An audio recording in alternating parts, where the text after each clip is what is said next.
Welcome back, travelers, to Legendary Lore, where we are now going to be going into the actual storyline of Kamigawa Neon Dynasty. I am opening up with episode 1, which is technically not the first story they released, but it basically gets you up to speed on everything that's going on. Okay. So, in this story, we start off with Kaito as a child. Kaito, of course, being the eventual blue-black planeswalker of this set. He is just the most rambunctious little guy, and he runs around the entirety of Eiganjo just because he can. Literally, it talks about how he walks on the rooftops because no one ever looks at them.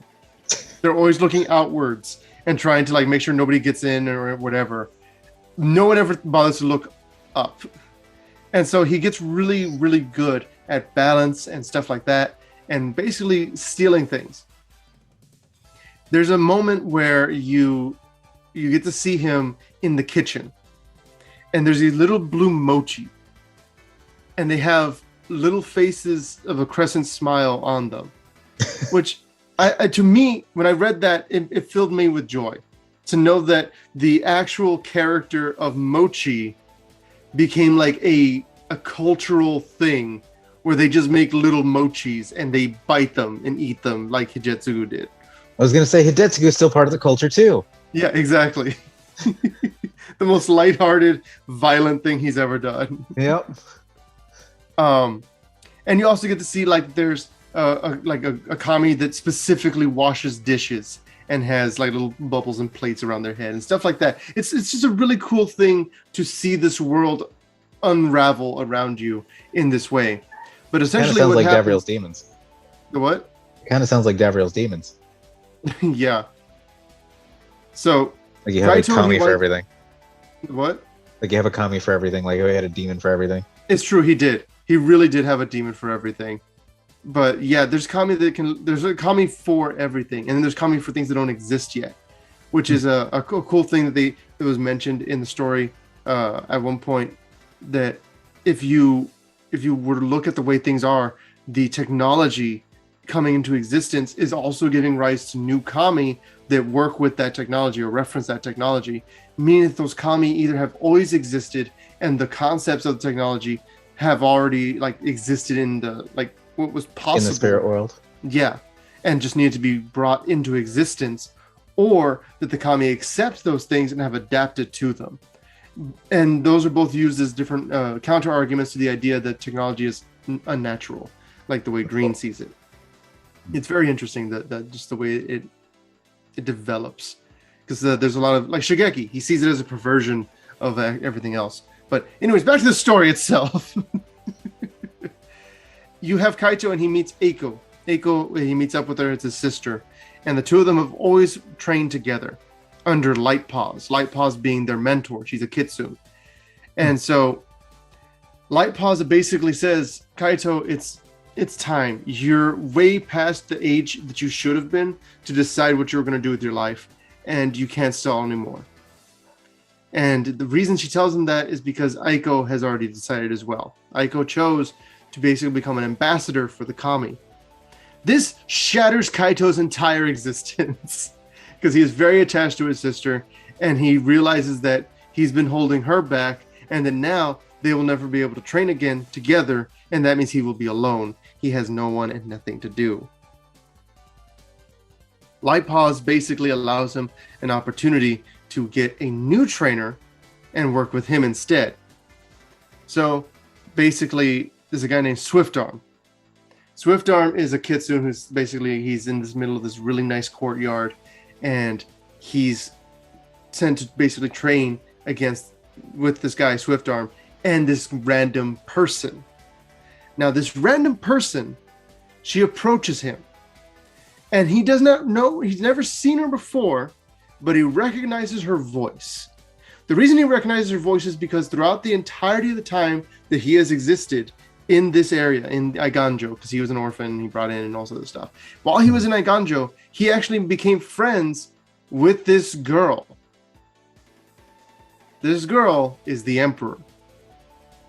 And so basically, he knew her in a way that no one else did, because she actually could talk to him. They were the same age, and they were best of friends, kind of thing, right?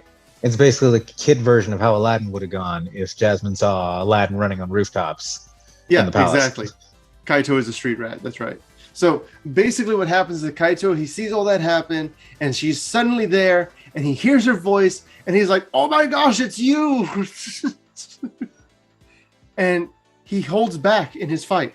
He doesn't want to overdo it because she's also the emperor, and he has to respect her. He calls her his emperorness because he doesn't know what else to call her, because their culture doesn't allow anyone to actually know the emperor's true name.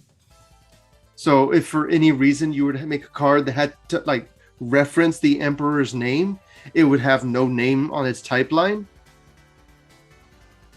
Possibly. Not even Wander like a previous iteration? Yeah, exactly. Yeah, that didn't make sense. Yeah. Well, now it makes a ton of sense because they are not allowed to have the name. She has no name. We don't know it. You can't know it. She's still the Wanderer. Yes, the Wanderer who has no name. So basically, Swiftarm gets very upset because Kaito's holding back, and then Kaito does what he needs to do. He starts going at it, and he starts actually fighting her. But then you have to remember this is a little child version of the Wanderer, and she absolutely dunks on him the moment he starts getting too out of hand. It's like, oh, you've got skills. So do I. Yeah, exactly. So even here it says, he hoped the Emperor forgive him. He swung his sword hand, pushing the Emperor back toward the edge of the ring. He was relentless, attacking in a sharp, quick burst of fury, the opposite of her calm energy. If she was a breathless lake, he was a tsunami. He would wear her out in moments, he was sure of it. But she blocked again and again, and then spun away from him like floating silk, so graceful the force of her next blow caught him off guard. His sword strained beneath hers, and she held firm. And then in one swift movement, she rolled her body and cracked the edge of her sword against Kaito's handle. He felt it rattle in his palm, but it was too late. She kicks him in the stomach. And then she gets his sword. Yeah. Already, the Wanderer absolutely should have been red-white. Yeah. Yes. We'll Especially get because there. there's no red in the set. Boy, we will get there. There's no red walker in the set. Do you know how upsetting that is? I do, Joe. I don't think you know how upsetting that is for me. So, while all that's happening, you also have the futurists that are showing up, and they've been a problem already. And there's a futurist is just in the middle of this courtyard, and he sends up a drone, and he's like, "Oh, hi, who are you?" And it's like, "Oh, I'm Kaito." "Hi, Kaito. Would you like a drone?" And he's like, "Sure, why not?" So he gives him drone. Yes. Yeah, he just gives him a drone and says, "Here, you can have it." And it's funny because you kind of Kaito gets this connection with this random Soratami futurist who explains to him yeah, there's things that have happened because they're unregulated, but these regulations that they have are causing more harm than good. And Kaito agrees because his parents died from radiation poisoning when they could have been fixed with illegal technology they had on hand. And so Kaito's talking to this stranger who you most likely you will find out is Tameshi, the basically a very important Soratami in Kaito's future. So throughout all that stuff I just mentioned, most of that does not show up in the manga part of the Neon Dynasty story. Because the manga is a much more compressed version. And for the majority of the story, I'm actually going to follow the manga just to get rid of some of the fat that's on the story. It's a lot of good stuff. You should read the normal stuff. If you're watching this and you think the story's cool, you want to know more about the characters, then yeah, read the actual stories. Because the manga is great if you want to get just the big beats of what's going on. Yes. And so basically, all this is going on, and Kaito, he's worried because there's an alarm that goes off. He wakes up, he's really confused. He sees people running all over the place, and all he knows is there's a samurai, and he asks the samurai what's going on, and they say there's an intruder in the palace. They're saying the uprisers are here. And he's like, I have to find the emperor. So he starts running to the emperor. He's trying to get there as fast as he can. He's on the rooftops, just going as quick as he can. And he can see her door is open, and he's freaking out because he knows that if her door's open, because it's supposed to be closed and all this other stuff, it's like the properness, right? Yeah. And he gets there. And he realizes that he might be too late because there's this screaming, this crying of three voices. And it's coming from this open chamber to Kyodai.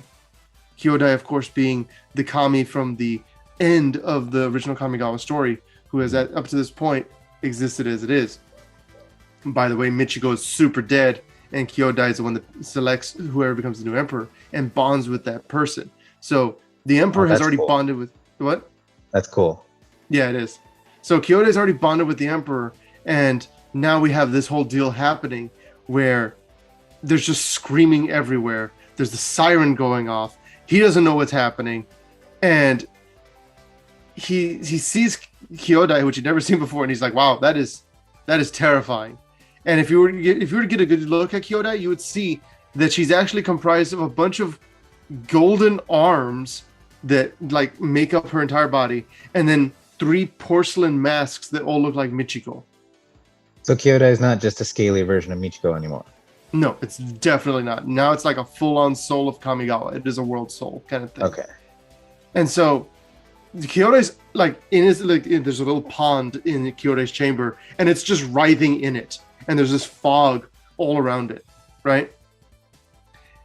And Kaito's going to call for the guards and like try and like help Kyodai, but then he sees this guy in the fog right next to the kami's body.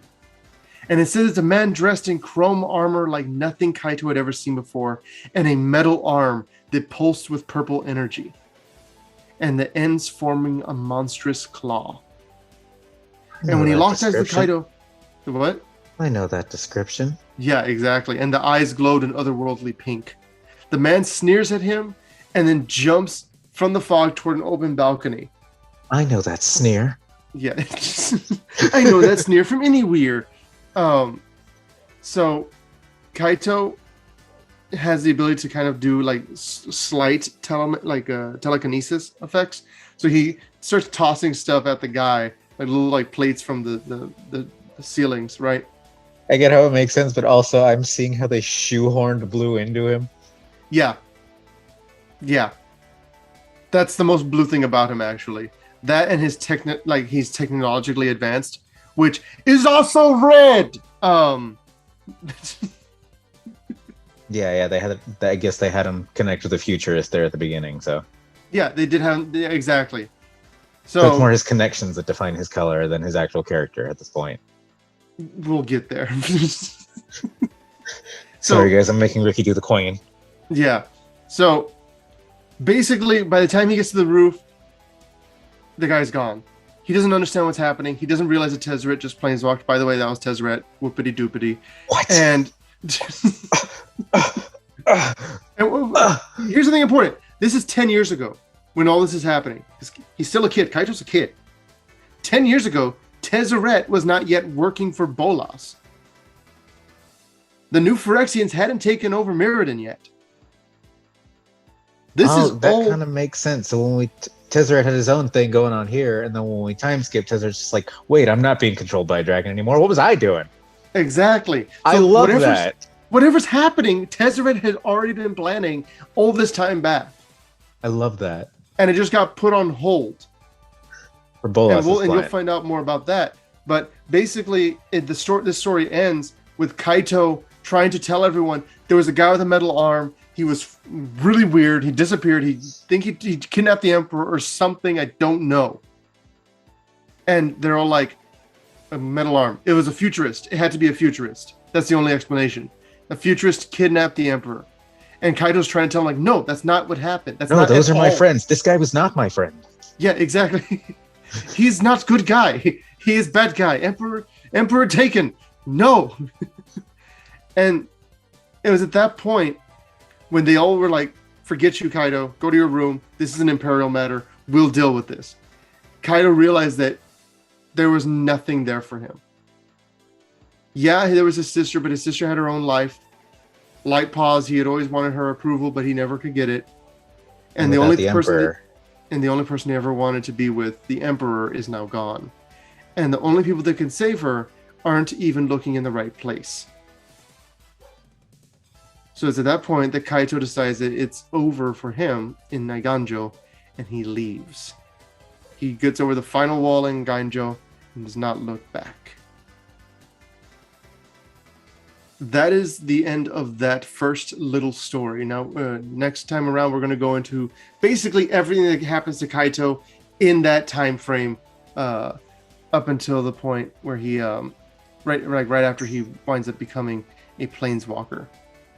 I'm ready for it. Thank you guys so much for watching. We're going to go ahead and catch you guys in the next video with some more Kaito. Go ahead and leave a like if you like the video, and subscribe for more Kaito.